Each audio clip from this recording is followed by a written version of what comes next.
The Warren Report. Fact or fiction? Mr. Buckley. Mr. Mark Lane has been around for many years, identifying himself gladly with causes worthy, controversial, and unworthy.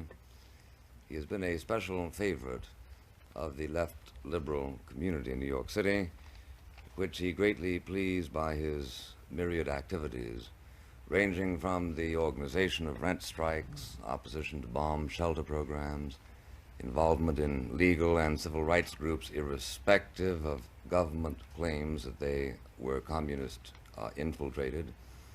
He was, in short, a hero in important circles in New York well before the assassination of President Kennedy by whoever assassinated President Kennedy.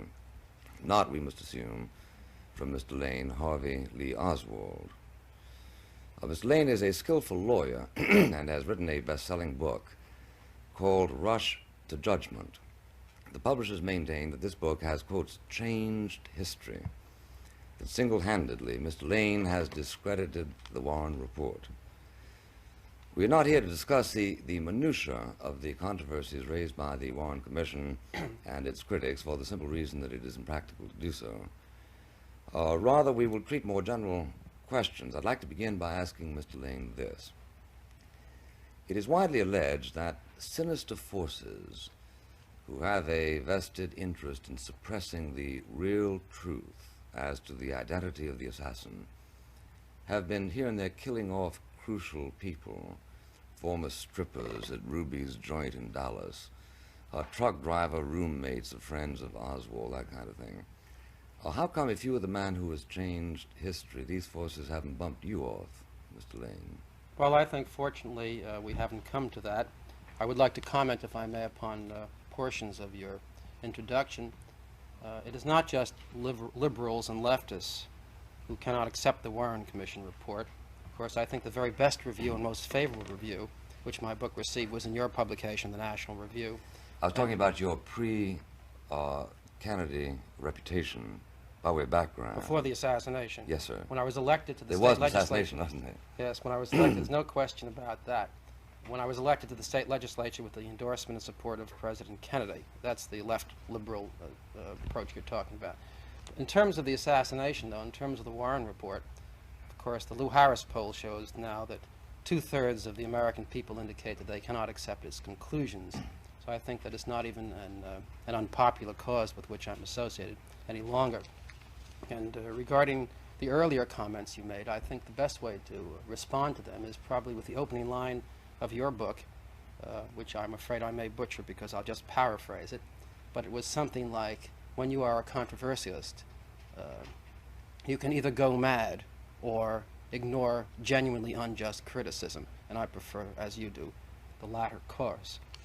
Well, I hope there hasn't been any genuinely unjust criticism yet on this show. It is, I think, a matter of some importance as far as the American thinking community is concerned to investigate motives, to investigate one's general attitude towards the events in Dallas. For instance, Harrison Salisbury of the New York Times, who has himself been accused of being much too liberal. Who accused him of that? Harrison me. Oh.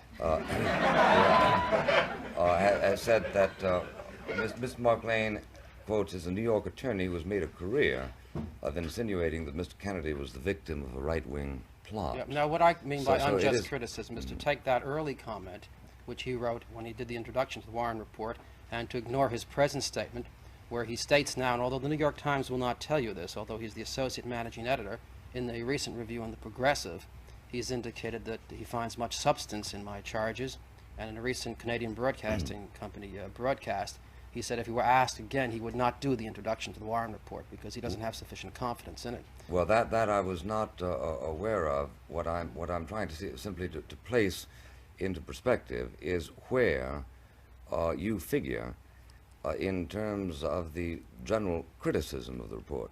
Would this be fair or not fair to say, Mr. Lane, since we are going to strike out for justice? Excellent. That certain people, ever since the assassination, both on the left and on the right, have been were highly dissatisfied by the findings of the Warren Commission, highly dissatisfied because it didn't fit their ideological predisposition. Certain members of the right, for instance, are terribly anxious to find out that somebody in the Kremlin pushed a button and that Oswald was immediately energized, raised his rifle, and pulled the trigger.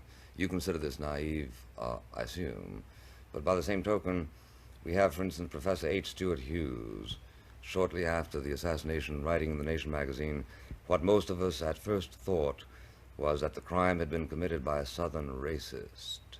Indeed, if we look deeply into our souls, I think many of us will recognize that we were disappointed to learn that such was not the case.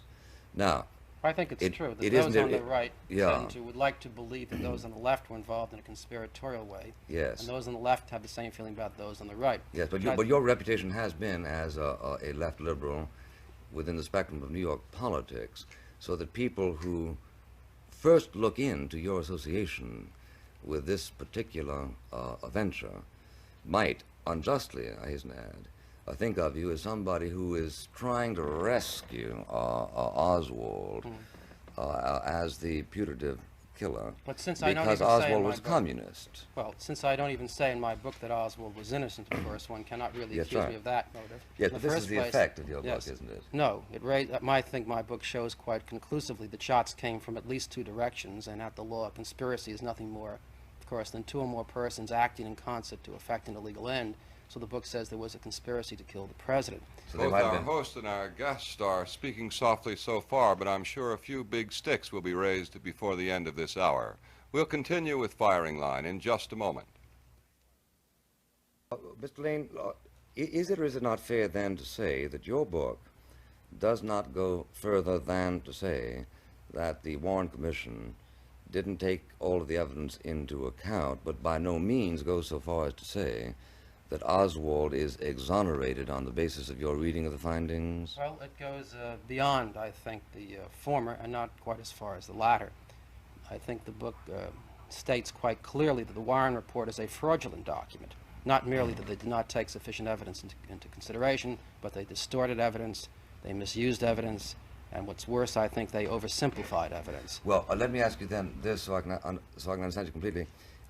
Assuming per impossibile that Oswald were to rise up from the dead, come up here and say, Mr. Lane, I did fire the fatal shot, this would not invalidate your book in any way, would it? Well, I don't think he could have fired the fatal shot because that shot Well, then it clearly wouldn't came from validate the your right. book. Yes, because the shot came from the right front. But Now- if you said I fired one of the shots. Yes, that certainly is a possibility. The mere fact that the Warren Commission was totally unable to prove that doesn't mean that it's not true. Yeah. Now, is it or is it not, would you not agree that even though this was a wild, desperate crime, pretty much in the category of the criminal who killed McKinley, that even though we are prepared to say that there is no reason to assume that Oswald got orders from the communist apparatus, that nevertheless there was a very considerable record of Oswald's sympathy with the communists, which for some reason isn't stressed in your book. I say for some reason. You might have simply thought it methodologically irrelevant. I think that the political commitments of those who, in terms of the evidence, are proven to be nothing more than spectators, I think that's quite irrelevant to a determination as to where the Wait a shots minute. came from. Yeah, we're not rushing up to say that Oswald was a spectator, are we? I thought that you said that it would not surprise you if, in fact, he pulled one of the. If I in said fact it would he- not invalidate my book. It would surprise me because I think there's no evidence to show that. I take really the same position Alfreda Scobie, one of the lawyers for the Warren Commission, takes. And that is, had Oswald lived, he could not have been proven guilty had he faced trial based upon the evidence the Commission was able to secure. And of course, Warren says that he was a practicing district attorney for 10 or 12 years and that he could have gotten a conviction in 48 hours with the evidence. Yes, you simply that's- disagree with him professionally. That's nonsense. It would Yeah. take longer than that to pick a jury, of Do you course. think Warren should be impeached? I don't think he should be impeached. I think his report should be impeached. Well, but we certainly don't want incompetent chief justices around, do we? Well, we're used to those. We've had them for many years. But this is the first one you would not impeach. No, I would not impeach any of them. I don't know of any of the chief justices who should be impeached. But you would think that. I think mere incompetence is not a reason to disqualify a judge. We'd have an empty bench. Yeah. So you take a rather severe view about the competence of our Supreme Court justices. So do I, as a matter of fact. Oh, Yeah. I guess you wanted to retreat from your position. Well, No, you see, that goes back really to your early position. My position is not arrived at either by my political view or your political view.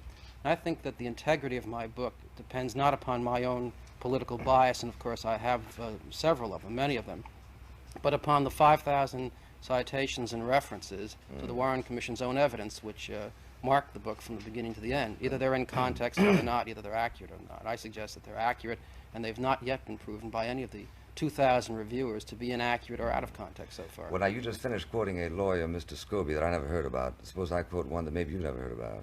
All right. He's with the UCLA Law School. Oh, yes, I know about And he that. says Lane misstated or distorted the record in 15 instances. Lane has threatened to sue. He hasn't. Is that just because you're otherwise engaged, or what? I am going to sue Wesley Liebler for libel, no question about it. He's clearly pathologically committed to the Commission's case. It's an unfortunate matter, but it's a personal matter, and he has to deal with that with those in another discipline. How would you feel about people who said the reverse about you, that you're pathologically committed to its opposite? I would say they're in error. Uh-huh. That's that unjust criticism that you made reference to in your first sentence. Yeah, yeah. Well, when you say that there really isn't sufficient evidence to incriminate to incriminate Oswald, is it or is it not true that it is conceded the gun was sent to Oswald? It is conceded, It's conceded by the Warren Commission, yes. and the post office. And Well, the- not really. See, the sender. post office Now, here we go, regulations would yeah. prohibit, the post office regulations would prohibit the reception of that rifle by Oswald since it was addressed to A. Hiddell. The Commission got around that by accepting false testimony from one of the postal inspectors, which was completely contrary to the Well, regulations. but the law prohibits a lot of things. For instance, the bug conversations that you had with some of your pet witnesses. And nevertheless, One those witness. bug conversations continued, right? That which the law prohibits doesn't nevertheless not get done. After all, the law prohibits the assassination of presidents. And that Yes, got and we done, know the yeah. president was assassinated. We know also that when you deal with a violation of the regulations of the post office, which regulations would prohibit the rifle from reaching Oswald since it was sent to someone named Hiddell, that the way to handle that is just as you have, to say that the regulations prohibit this, but a mistake was made. The way the Commission did it was through this oversimplification that I made reference to. They accepted testimony falsely as to what the regulations are. That's true. It may be Why? to show that Oswald was the lone assassin, which was the Commission's preconception at the very outset. Why? I think we have to go back to that period of November 22nd, 63, and the trauma that was in our country, which was compounded by the murder of the police, by the murder of the alleged assassin, while he was being protected by some 70 police officers and various FBI agents and Secret Service agents. He was shot to death by an old, intimate, and corrupt friend of the Dallas police force, Jack Ruby. And that added further to the trauma in the country. And there was only one way, as Mr. Rankin, counsel for the Commission, said, to meet his commitment. He said that the commitment of the Commission was to reassure the American people. How could they do it? By Mr. Hoover saying, well, ladies and gentlemen of America, the assassins of your president have escaped. They're walking the streets of your cities tonight. Sorry about that. It was the midst of the greatest security precautions ever taken, but next time we'll try to do better. The very least, people would have demanded the retirement of Mr. Hoover, which would have been certainly one valuable asset, I think, byproduct of the terrible event. Oh, that was hit and run. I beg They your wouldn't pardon? allow that in court, would they? What's that? Oh, we're not in Your court hit and now. run attack on Mr. Hoover. Well, shall we slow down? I'd be happy to discuss it in greater detail. No, don't bother. We're not here No. to discuss Mr. Hoover's credentials. I No, think they're taken all for right. granted, at least Just on the Mr. show. Warren's, right? Yeah. Yes. Well, sure, Mr. Warren, since you most specifically accuse him of presiding over a whitewash or a kangaroo court or whatever you want to talk about. Now, in the course of approaching the problem the way you did, aren't you really asking the question, what kind of investigation is absolutely necessary to establish that which is commonly regarded as a certitude? For instance, suppose one would decide at this moment to convene a commission to establish the innocence of Dreyfus.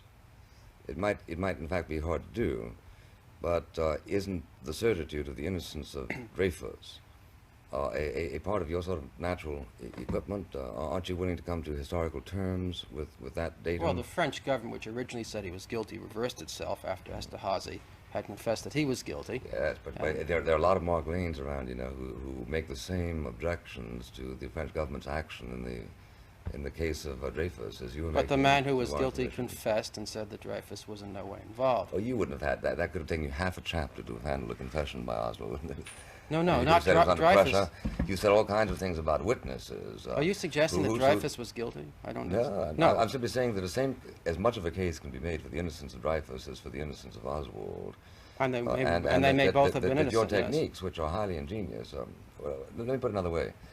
If you're willing to believe, I think, that either a combination of ruthlessness or some combination of ruthlessness, cynicism, and sloth committed J. Edgar Hoover and Earl Warren and 7 or 8 distinguished Americans appointed by the president with the tacit acquiescence of Robert Kennedy and a bunch of hardworking professional lawyers, investigators, to come up with a verdict that was palpably indefensible, then, if you're willing to accept that assumption, it becomes simply a matter of legal ingenuity, and you're extremely ingenious to contrive an extremely interesting case to go ahead and prove your assumption. So methodologically, aren't you as much at error Well, I as think you if claim the you Warren adopt Commission that is? approach, you say there is no truth, we can never discover what has ever happened. I don't believe that that's so.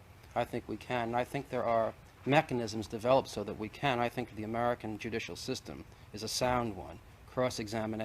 Cross-examination, open and public hearings, the right to counsel for the accused. I think these things tend to assist a determination at the truth. I'm glad you and used all the of word these, tend, yeah, yes. because we know about an awful lot of innocent people who Of are course. convicted and guilty people who are let Just think of go. how many innocent people would have been convicted if they didn't have those protections. The fact is the Warren Commission made none of those protections available. You know what they did? They took testimony. They've never published the transcripts of the testimony. That's locked up by order of your president for 75 years. Yours too, by the Yes. way. You voted for him, didn't you? No, I did not vote for it, as a matter of fact. Until September 2039 is when we can, time must pass until we can examine that. What the commission did was to publish a printed version, but in volume 1 of the reports, the commission states that it reserved the right to edit the testimony, to edit the transcript, to improve the accuracy and the clarity of the witness's statement. Doesn't that frighten you a little bit about that Well, power? no more so than that I don't have access to the notes that went into your book. I'm sure that every time you bumped into a witness who said, yes, Mr. Lane, I saw him and he was Oswald, he very likely didn't figure prominently in your book. You're saying Gentlemen, because you are an we're advocate. reserving You are an rights. advocate. is the While we're Warren Commission reserving an rights, advocate? may I reserve the right to break in here and say we'll continue with firing line in just a moment. Well, Mr. Lane, I gather that the burden of your charge is that that evidence that the Warren Committee secreted away, the loose notes, the notebooks and so on, were it publicly accessible, tend to undermine the Warren Commission's case. Otherwise, would it not simply be a perfectly matter-of-fact and conventional way of exercising editorial judgment? For instance, I find it impossible to read everything that Ruby said in his own interview with the Warren Commission investigators simply on the grounds of its inherent unintelligibility. Now, don't they have some sort of a right to exercise editorial judgment, assuming that we trust their integrity? I'm surprised you asked that question, because you know that can never be done in a trial, in any court. No judge edits the testimony and then presents it to the jury or to the public. And in this, our most important case, the jury was the American people, I think. And we had the right to look at the unintelligible statements made by Mr. Ruby and the unintelligible questions asked by Chief Justice Warren as well. I think that that's one of our basic rights in a democratic society, which we have, right? Yes. Well, I think it may be a basic right which is in and of itself an interesting question. It's not necessarily an interesting question to ask whether or not one must suppose from the fact that certain of the evidence, let's say CIA reports from Havana to Washington, why it's not necessarily an interesting question to ask whether or not access to those is indispensable to the making of a responsible judgment. Oh, I don't think that secret material of that nature should be revealed. But that's not the problem. We have the photographs and the x-rays of the president's body, which would resolve the classic question in the case, very likely, the origin of the shots. Now, President Johnson was asked at a recent press conference by Mr. Spivak why it was that the Warren Commission never examined those invaluable documents, and why no non-governmental person can now look at them. and President Johnson replied that they were available to the Commission. I think that didn't answer the question, the first portion. And secondly, he said, we wouldn't want them paraded around at every sewing circle in America. Well, no one really suggested that. I think that competent pathologists should have examined these invaluable documents and rendered an opinion to the Commission. And today, independent experts not associated with the government should be given the right to do that. Don't you believe that's so? Yes, I do. Yes, I do. Yes, I do. But I do think that it's not exactly fair to blame Lyndon Johnson for what Warren did or didn't do. Well, it's called the Warren... Provided Warren had access to those photographs, presumably the relevant question is to ask, did he feel he needed to see them? Did he feel that the centimetric measurements given to him by the doctor might have been wrong? Of course, the FBI report originally said, the doctor ended up by saying the bullet entered the neck and exited at the throat. Yes. Now we have some serious problems with that. The Secret Service agent in charge of the detail, who was in the limousine, the Commission said this was the first bullet in the back, ripped through the Adam's apple. But Roy Kellerman said after the first bullet was fired, the President said, "My God, I am hit," in a clear New England Boston accent. He said it wasn't Governor Connolly. He doesn't talk that way at all, which I think is quite so. Now the question is, if the bullet hit the President in the back of the neck and ripped through his Adam's apple, and that was the first shot, how was it possible for him to say clearly and distinctly in that New England accent, "My God, I am hit"? I don't know. No, neither do I. No, nor do I know whether it can be done or whether it can't be done. With one's Adam's apple torn out. Well, honestly, I don't know. I don't know what you can do without an Adam's apple, without a liver. Well, he may have said it without a liver, but that's not I think the question. this is one of these pyrotechnically All impressive right, points. then we go to another one. Okay, yeah, let's go Maybe on. it'll But be more let's substantive. in the meanwhile meditate over the fact that doctors who are not, so far as we know, engaged in any kind of a conspiracy to deny you the truth, reaffirm their judgment of the likelihood that it did emerge from the throat, recognize that as a result of the mutilation of the throat at the time that the tracheotomy was performed, it was impossible by visual inspection to prove it or not prove it. And let's also recognize that Mr. Redlick of the Warren Commission said that he was principally impelled to the single bullet thesis by the fact of the bullets not existing, and that under the circumstances he grants it's a hypothesis, but grants it's the most reasonable conceivable hypothesis. It's the only hypothesis which will explain how Oswald could have been the lone assassin, Well, and that's why it was chosen. Actually, Let me just finish the point, though, because it's more than just the inability, I think, to speak with one's Adam's apple torn out. The FBI agents, Siebert and O'Neill, who were present during the autopsy on November 22nd, quote Dr. Humes is stating, they were there, they saw the wound. The wound was some 5 inches down in the back, to the right, 2 inches to the right of the spinal column. The Dr. Humes probed the wound with his fingertip and said the bullet went in a short distance and did not exit. Now that's the first contradiction. The doctors at Parkland Hospital who examined the wound, there was a tracheotomy, but they performed it. And before they performed it, they examined it, and they said the wound in the throat was a clear puncture wound, an entrance wound. And each of the 3 doctors who made a public statement that day said the wound was clearly an entrance wound. But so all I say is there's sufficient question on this point so that Earl Warren or anyone else who wished to conduct a thorough investigation was compelled to examine the best evidence, the photographs and the x-rays. Well, look, I wish he had, and I hope that if he doesn't, somebody else will, and preferably before sundown tomorrow. But I also believe that the investigators of the Warren Commission had every reason to suppose that the report of the autopsists was legitimate, and that report of the autopsist took every conceivable hypothesis and opted for the one they reported as the compelling well, one we don't know under that the because the original circumstances. notes, which were prepared by Dr. Humes, who performed the autopsy, we cannot see. If we turn to volume 17, page 48, I think, we'll see the statement. This is to certify that I have destroyed by burning my original autopsy notes. The photographs and x-rays no one has seen, unfortunately. Well, and the but- testimony of Jacqueline Really? Kennedy. Only recently, one of the autopsists divulged a sketch that he had made at the point in which he actually measured the distance between the wound and the neckline. Right, and he put the Which dot was down. very inconvenient to your own thesis. Not at all. It's completely consistent No. because he put the bullet down 5 inches from the neck. And if the bullet was fired from 6 stories above, entered 5 inches below the throat, how could it come out of the throat? And if it did go in that fashion, how did it then in midair decide to go downward and into Governor Connolly's back? Here we are off into that because, all right, for the record, I can answer that argument, but I think we Yes. oughtn't to try to go into them.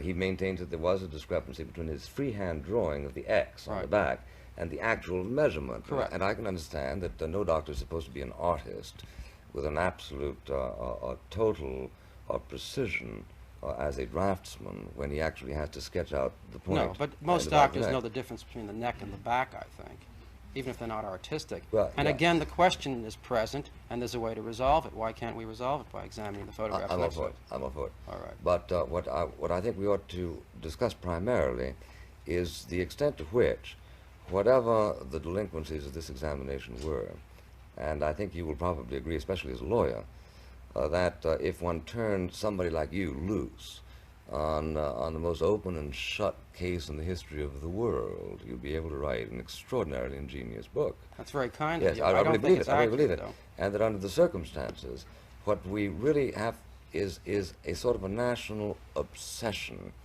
And all of the tributaries that flow into the making of that obsession are themselves interesting. There is the natural desire for sleuthery. Everybody's interested in it. Some people even think it's fun. Some people would like to know who killed their president and why he Yeah, died, yeah. and that's not really an obsession, is it? Well, it is in a sense, because if you could bring him back to life, then I would agree with you. It was not an obsession, but it's art. Let's there assume, certainly are other let's assume that questions, Mr. Oswald had a Mann. cousin, and that cousin conspired with him on that grassy knoll.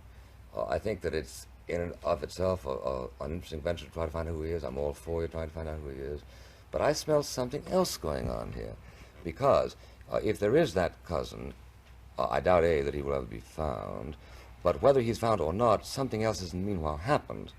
And that is that you have apparently succeeded in persuading the majority of the American people that we cannot trust the most august conceivable panel to do a responsible job. Yes, I believe that that is And true. We and cannot I- trust them. And I think that the criticism is different from that. I think that we are entitled to say that this august panel didn't do the kind of a job that would protect them against Mark Lanes of the future, and should have.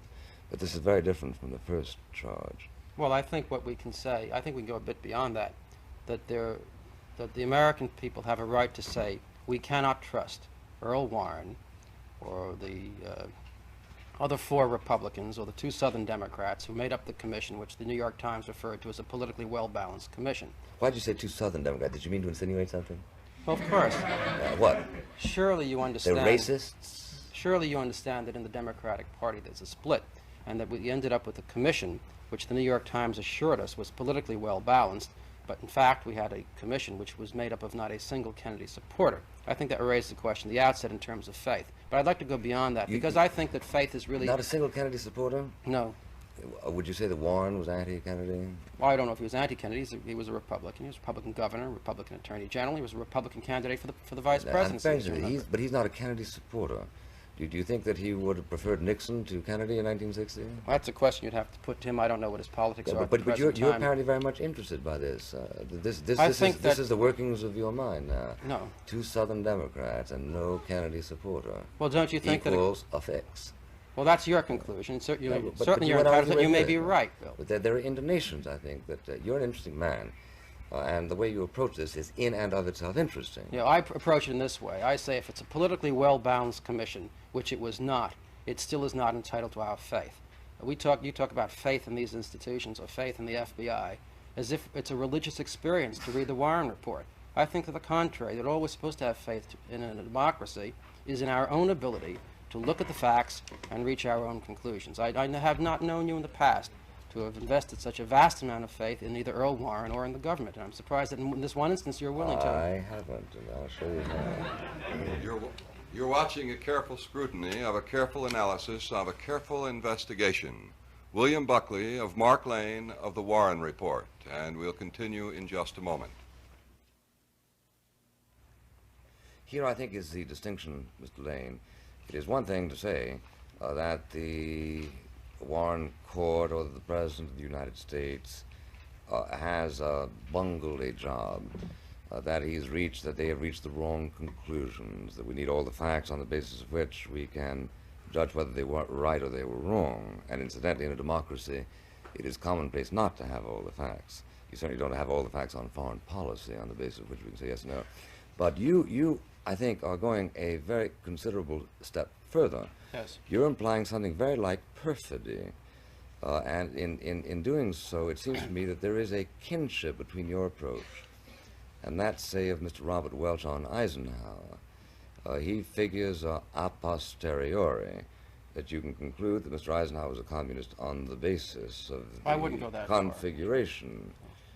Well, you might dislike him less if you could prove it. On the basis of the configuration of the evidence of his entire career.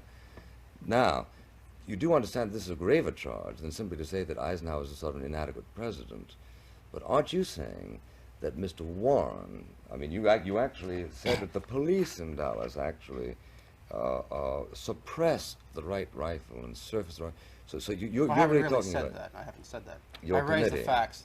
Your committee in 1964 said serious questions must be asked as to possible police participation in the assassination. Well, the of commission President took the Kennedy. same position that those questions had to be asked, conducted an investigation, and they were satisfied. I'm not satisfied that the investigation on that question was adequately Whose is conducted. the word serious? Yours? Because In what context is that? Mr. Buckley? suppose I were to say the question has arisen whether Eisenhower is a communist. That's different from saying serious questions have arisen as to whether he's not a communist, isn't it? Obviously, the Warren Commission has to recognize the raising of questions, but the word serious is an evaluative adjective, and that is yours, as I understand it. I don't know if I use it. I would use it at this point, certainly, in examining the evidence. Yes, there are serious questions. We have a Dallas police officer who finds a weapon, says it's a German Mauser 7.65 millimeters. Mr. Weitzman, is that? Yes. But he never examined it personally, did he? Well, this is what else he said. It had a 418 scope. The bolt was worn in the back and was blue. He described the sling and the stock. That's a great deal of information to have, as the commission said, at a glance. Then we have Captain Fritz, who picked up the weapon and ejected one live round from it and said it was a German Mauser. And we have another Dallas deputy sheriff also saying it was a German Mauser. And now we have the Warren Commission reporting that the FBI, the following day, said that their records showed that Oswald had purchased an Italian carbine, caliber 6.5, and all of a sudden the Dallas police say that's what we found yesterday. Now, I examined that rifle when I testified before the commission. I don't know very much about foreign weapons. I know a little bit about American Army weapons, but it's a foreign weapon. But at once I knew it was not a German Mauser 7.65 millimeters because in large, clear letters, it said on it, "Made Italy, caliber 6.5. The commission implies that Weitzman must be some kind of a fool, and one, assuming he's a Dallas policeman, might accept that too quickly. But he was, in fact, a graduate college engineer. He owned a sporting goods shop where he sold rifles and said he's quite familiar with weapons. Well, then Weitzman testified before the commission. Is it not elementary to show him the weapon, the Italian car cannon? No, other things are elementary, too. I think if I were a Dallas policeman prepared to devote my life to confusing you, one of the things I would do if I, if in the course of a working day I assassinated the President of the United States, is to simply not arrange for it so that a policeman that I wasn't sure of wouldn't be the first into this room to make that. Oh, but you say if the that police were error. involved in the assassination, which is not an assumption I've made. Well, it's I something think that the evidence- something about which you want to raise, quote, serious question. Well, certainly serious questions must be raised. When an old, corrupt, and intimate friend of the Dallas police force, when there's evidence given to the commission showing that this man, Jack Ruby, was the bag man for the Dallas underworld, paying off the Dallas police, there's a vast amount of evidence of that nature, which the commission, of course, discounted and never even considered. But in any event, it was an old friend of the police How force. is it relevant? Why should it consider it? Why should they consider Sure. how Ruby entered the basement to kill Oswald and whether or not his relationship with the Dallas police who allowed him to enter is a question. I think it's apparent. I think everybody knows that Ruby was sort of a character around town, that he was known to the police, that he was sort of a camp follower of the police. Well, how did he get in the there basement, though? There seems to be no question that he got in precisely because people would think he was homeless. Well, not at all, though. There are a dozen people in this room who could get in precisely because of their familiarity with the surroundings, and precisely suspicion would not attach. Well, that's a to that broad reason. generalization, but when you look at the specific evidence, we have a former Dallas police officer, N.J. Daniels, standing at the Main Street ramp. With him is Officer Vaughn, the officer on guard. And Daniels testified that he saw Ruby coming. Ruby had his hand in his jacket pocket. There was a large bulge. It appeared to him that Ruby had a pistol in his pocket, and he was alarmed. And he thought that Vaughn was going to stop him, the officer on guard. But Vaughn looked at him, he said, seemed to recognize him. And then Ruby went right in. It was only a 9-foot entrance, and there were two men standing there. Ruby would practically have to say, "Excuse me," to pass by. Now, the commission said that he didn't notice him go in. But Mr. Lane, But that's not what the evidence shows. surely one of your difficulties is that when you get down to focus on improbabilities, you would really be committed to the notion that no chief of state could ever get murdered, because such are the improbabilities. But we know that people, I'm sure Julius Caesar was more surprised than the chief of the Dallas police when Brutus pulled his knife out. I'm sure there was a bulge there, but nobody thought to detain him. And they know who did it right on the I'm scene. sure you could write a book and prove that Brutus was innocent. No, we know who did it right on the scene, and I think those who criticize the Dallas police should remember that they did catch Oswald's assailant very quickly. Yes. Yes, that's something in their favor. Yeah, But that's right. That's, but in addition to this, that's why- of course sarcastic, isn't it? Yeah. for a moment I wasn't sure guy. you got that. Yeah. Yes, it certainly, I've been practicing. it was intended. It certainly was intended that way. I'm not sure it achieved it. But the point is, I think, that in the midst of the greatest security precautions ever taken, it was not Caesar who was killed by Brutus, but President Kennedy who was killed by someone, and with the FBI, Secret Service, and Dallas police on hand, whoever did it escaped from the scene. If for no other reason, I think we have to give consideration to Yes, the very poor protection and poor detective work done at the scene and poor security by Mr. Hoover's legions and by the Secret Service and by the Dallas police and deputy sheriffs. Well, let me at this point level with you, Miss Lane, because there's a sense in which I am not a natural adversary of yours here. I don't care really who killed Mr. Kennedy.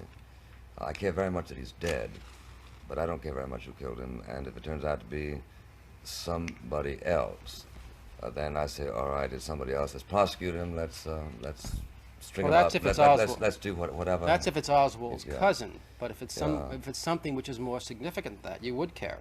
You Well, might care if it was something of great political significance. I would say this, that nobody who probably assassinated Kennedy other than Oswald would the discovery of do more to disrupt this nation than if your thesis is ultimately taken seriously, that we have Dallas policemen and participating and raising serious questions about whether they participated in the assassination of Kennedy, that we have a Chief Justice of the Supreme Court who is willing to conspire to prevent us from having the truth, that we have a crooked and corrupt president and an indifferent members of the Kennedy family who are not willing to cooperate in a true investigation. So nothing much worse, I think, is going to happen, even if we forage in that knoll of yours. Well, except you say than, you're willing to... than in effect what is happening as a result of people's lazy acceptance of your own thesis. It wasn't lazy. It was very hard to come by. No, lazy acceptance. Yes. No, I think you're a Stakhanovite worker on this. I don't know anybody who knows as much about the case as you do. That was meant I'm as a talking about compliment, lazy was it not? acceptance, yeah. Yes. That's right. You've only sold 250,000 books, and you say 65% of the American people agree with your thesis. So I say Lou obviously Harris a lot said of they people just agree want- with your thesis who haven't read your book. Uh-huh. Well, originally, of course, everyone agreed with the Warren report before there even was one, including you, as a matter of fact. Sure. Because you said very soon after the assassination that you completely accepted. It was not Earl I did. Warren. I did. It wasn't Earl Warren then. No, it I was the did. Dallas police you accepted then. You had faith in them. Well, I think that's going too far. Well, yes, it may be going too far, but there's a sense in which I felt that the interests of truth were being defended by Robert Kennedy. Robert Kennedy was in and, Indonesia at the time. Robert Kennedy was in the airport in Washington when the body arrived. Oh, yes, at that time. And I felt that Mr. Kennedy would look after the interests of truth, and that if Mr. Kennedy was willing to accept the judgment, I was willing to accept it, because But I you don't- assumed that since he was the Attorney General of the United States, he would look into the possibility that people were being debonair about who killed his brother, the president. Well, of course, you don't place that faith in Robert Kennedy in everything that he says in the first Certainly place. not. And in the second I think place, it's, I think he, and I think with good reason that you don't. Because nah, that's irrelevant. I'm talking about something highly personal. Yeah, but I you- would have great faith in you if you told me that you were satisfied that Mr. X was the person who killed your brother, and vice versa, even though I would disagree with you about any number of Well, political now matters. let's look at Robert Kennedy as an expert on the question. He's never read the Warren Commission report, much less the 26 volumes of evidence. I think that eliminates him as an expert. No, Does it not. doesn't. No, this is naive and Why is it platonic, naive? for To this think reason. that an examination of the evidence is most of- irrelevant to a determination Lane, as for to this what reason, happened. Most of what we know prescriptively. I know how to establish that the Earth is round because I read somewhere in encyclopedia how you go about doing it, but I never have. Because Well, that's not a matter of contention at the moment. No, it's not a matter of contention. But who killed President but Kennedy if you were is. to ask me at this moment, have you ever checked on the roundness of the Earth? You are otherwise not qualified to speak on it. The answer is no. Yeah, but the Most analogy, of I what think, we fails. know, I think the whole analogy process of fails epistemology because there is a question as to who killed President Kennedy, and there is no question today with thinking people as to whether or not the Earth is round. Let's take a controversial question and see if you're willing to accept the conclusion based upon no knowledge, just faith. We'll have more questions as well as more answers. You are watching Firing Line with William F. Buckley, Jr., tonight's guest, Mark Lane. Our topic, the Warren Report, fact or fiction. We'll continue in just a moment. Continuing now with Firing Line, we have our question and answer period. First, Mr. Buckley, this question to you. At this perspective from the assassination, how would you assess its political impact, especially upon the career of Senator Robert Kennedy? I don't think it has, at least the questions that are raised tonight, have anything to do with the career of Mr. Kennedy. I think that they might very well have something to do with the career of Lyndon Johnson, because if the suspicion ever becomes widespread that President Johnson is himself responsible for preventing the people from getting to the truth of the subject, then they will not only think that this is a failure of the President to exercise his duty, but also that the President has something to fear from the ventilation of the truth. And of course, there are already people around, the cretins, who are actually suggesting that Mr. Lyndon Johnson in some way might have been implicated in the assassination. So that Mr. Johnson's future career, I think, might very easily be influenced by the results of this question. Mr. Lane, would you care to comment on that question or on Mr. Buckley's answer? I think it's a sound analysis, and I think that it can be harmful to President Johnson's career. But since his main rival in the Democratic Party for the nomination, if not in 1968, and as his successor appears to be Robert Kennedy at the moment, I think it could affect his career not adversely at all, which is not the purpose, I assure you, of my raising the questions. Mr. Lane, to your way of thinking, what individual or what group of individuals stood to gain most from the assassination? Well, that really calls for some speculation on my part. I think that area has been preempted by the Warren Commission. I prefer to stay in the area of fact. I think the only way to know the politics of the assassins is to catch them and ask them. On the other hand, if you were to conjecture, Mr. Lane, what would your conjecture be? Since I won't, I can't say.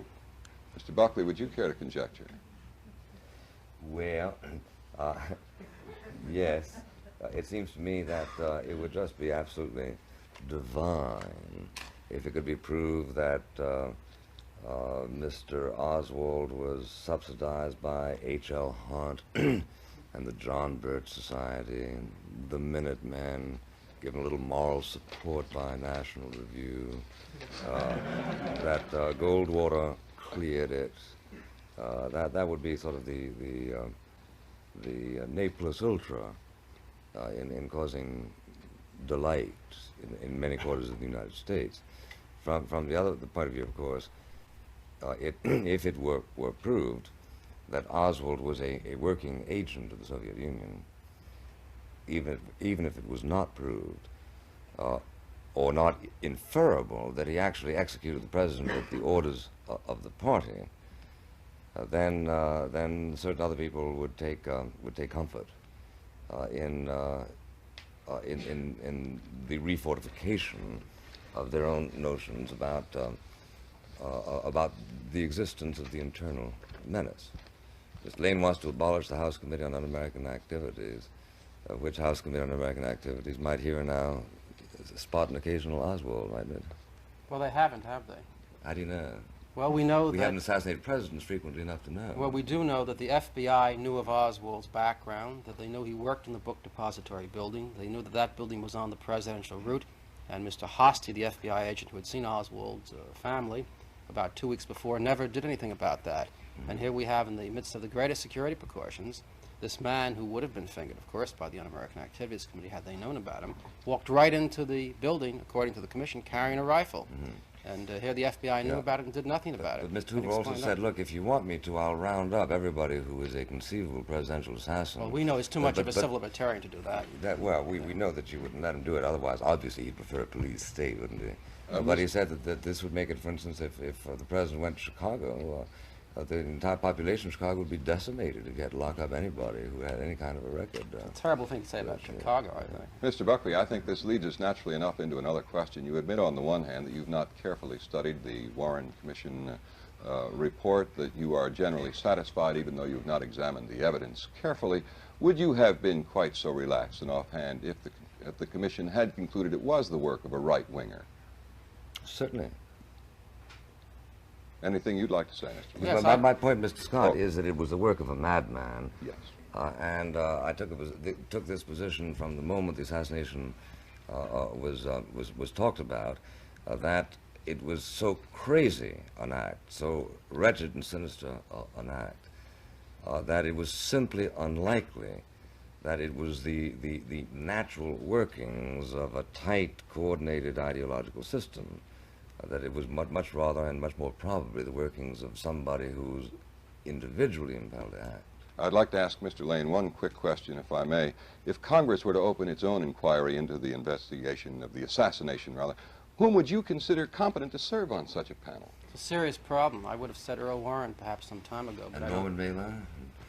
Well, I would have said Earl Warren some time ago, but I don't think I can say that now in view of his track record on this question. I think that what is more important than who serves on the Commission is the methods employed by the Commission. If they're open in public hearings, the last roll behind closed doors, with exception of my own testimony, if the evidence is made available, if we respect the adversary procedure and submit all of the evidence to the crucible of cross-examination, and the American people see all of this take place, then I think we can have some faith in it. But I would like to see competent, non-governmental pathologists from the leading medical schools, for example, serve, and other experts from the leading universities, law professors and others serve on such a commission. We'll return to William F. Buckley in just a moment. Mr. Lane, thank you very much for coming, and I hope that everyone who has a doubt in his mind will read your book and read also the book of Mr. Liebler, if he publishes Defending the Warren Commission, and other works on the subject. Thank you again for coming. Thank you very much for this opportunity.